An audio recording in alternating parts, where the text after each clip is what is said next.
This is what's called electronic tribalism, that we can remove all these interpretive filters and structures and methods, the representative, the parliament, the election, all of that can be done away with, and that we can actually, and they hate that. It was very interesting in the last presidential campaign. I don't know if you picked up on it, but only Perot spoke for this. You know, he has this idea of these electronic town meetings. Well, of course, Perot represents a not mainstream point of view, from the point of view of the Republicans and the Democrats. They both just piled onto that. They hate that.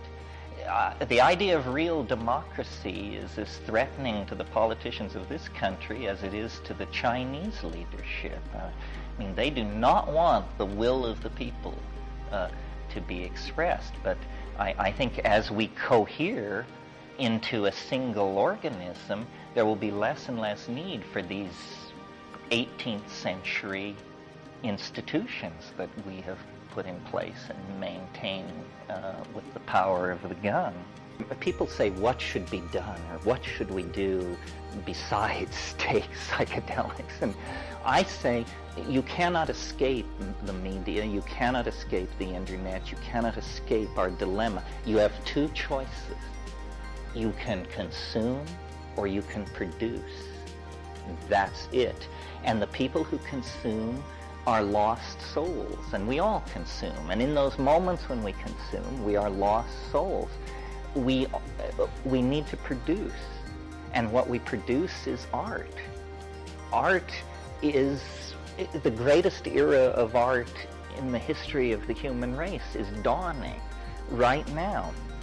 If we produce images and text from the heart, we will compete with these very large network channels called capitalism, communism, so forth and so on.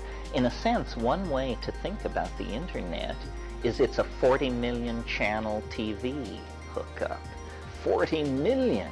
And so no one need feel isolated. And isolation has traditionally been a political tool for disempowering people. If you can make people feel isolated, you can make them shut up. But never before in history have people been able to have a dialogue in real time with their own cultural database.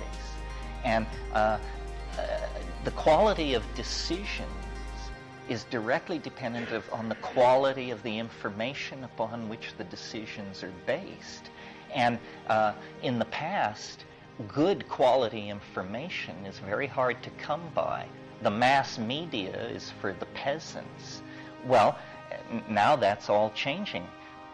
Sitting without telephone lines in Hawaii at the keyboard of my computer, I have better intelligence than Stansfield Turner had when he was director of the CIA for Jimmy Carter. And I'm Joe Nobody, you know, Earth Citizen 1.